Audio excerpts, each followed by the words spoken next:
En el continente africano, Sudán se ha convertido por tercer día consecutivo en escenario de violentos enfrentamientos entre el ejército y las milicias paramilitares, las más fuertes del país, conocidas como Fuerzas de Apoyo Rápido. Ambos bandos se miden por cuotas de poder en medio de la transición a la democracia abocada al fracaso. 97 civiles han muerto y 1.100 están heridos. Con cadáveres por las calles y miles de civiles escondidos en sus casas, Sudán se adentra en el caos. Los vídeos muestran bombardeos aéreos y combates en la capital, Jartum, y en la cercana localidad de Omdurman. They were hitchhiking in another vehicles to escape the city. Este bloguero dice haber visto cómo cientos de personas intentaban huir del país.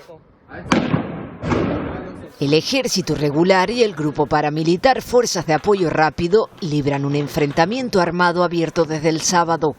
Ambos bandos se culpan mutuamente de haber tenido que defenderse del ataque del otro. Las Fuerzas de Apoyo Rápido acusaron a las Fuerzas Armadas sudanesas de iniciar esta lucha, pero hasta ahora no sabemos exactamente quién comenzó el tiroteo, relata este periodista. Los combates son tan intensos que Sudán podría estar acercándose peligrosamente a una guerra civil.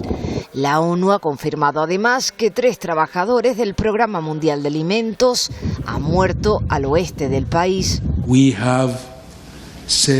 El ex primer ministro ha llamado a las partes a promover el alto al fuego y a establecer un corredor humanitario que permita a los civiles tener acceso a medicinas y alimentos. Invito a pregare affinché si depongano le armi.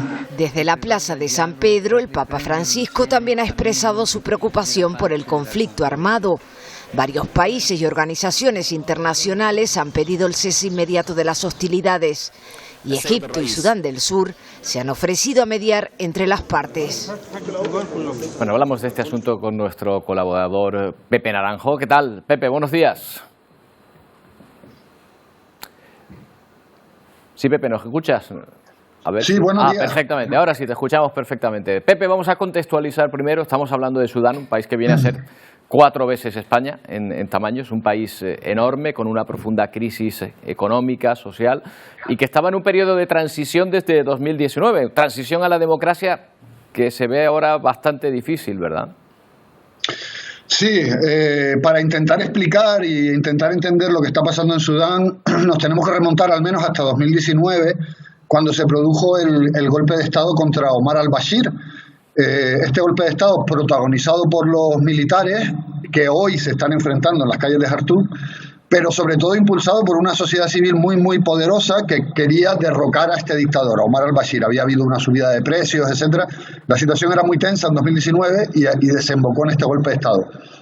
Pero los militares que se unieron para derrocar al-Bashir en realidad eran de corte y de perfil muy diferente. Hoy lo estamos viendo en este enfrentamiento. Por un lado tenemos al ejército, a las Fuerzas Armadas lideradas por al-Burhan, y por otro lado tenemos a las Fuerzas de Apoyo Rápido lideradas por Hemedti.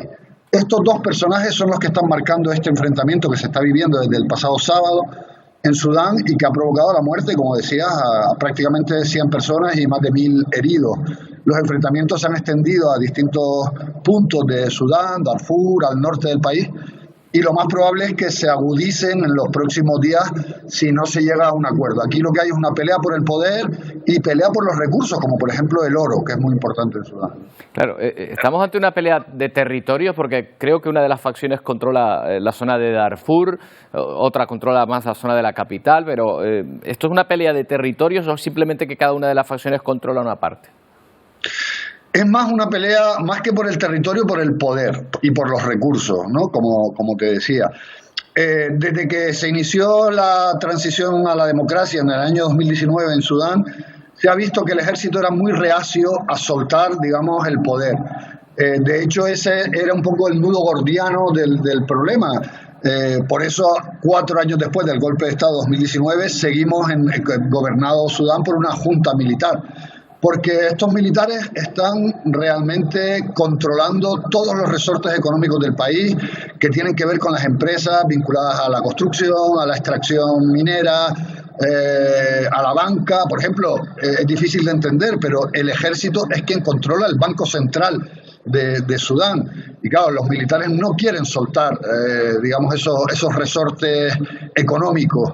Y por eso han estado bloqueando y torpedeando constantemente la posibilidad de que un gobierno civil fuera el que liderara esta transición. Y ahora vemos además cómo los militares, que siempre ha habido tensión entre ellos, ¿no? entre estos distintos grupos, pero ahora vemos cómo esa tensión ha desembocado en un enfrentamiento armado fruto de que el ejército pretendía que las fuerzas de apoyo rápido se integraran en el seno de las Fuerzas Armadas. Y eso para Hemedti quien por cierto es muy amigo de Vladimir Putin y que ha facilitado la entrada de Wagner en el país, eso es lo que ha provocado el conflicto. Claro, debe haber, o me imagino que debía haber por lo menos, una organización de apoyo democrático, una organización civil bastante fuerte o con bastante apoyo, ¿no? Para poder haber resistido durante estos 2 años, por lo menos con esa intención de mantener esa transición democrática que se pretende. Así es. La sociedad civil en Sudán ha sido, bueno, yo creo que ha dado un ejemplo maravilloso, primero de energía, de impulso para derrocar a Omar al-Bashir con estas manifestaciones. No sé si los televidentes recordarán, ¿no? Pero en 2019 hubo incluso una matanza en Jartum de civiles que se manifestaban en contra de al-Bashir y que luego se estructuraron en una especie de comité de resistencia. Yo tuve oportunidad de estar en Jartum el año pasado y de hablar con algunos de ellos. Y realmente manifestándose cada semana pese a la violenta represión, ¿no? de estas manifestaciones. Y luego está las Fuerzas por la Libertad y el Cambio, que ya es más estructurada, partidos políticos, colectivos de la sociedad civil, que han apostado desde siempre porque hubiera una transición a la democracia y porque los civiles llevaran el peso de esa transición.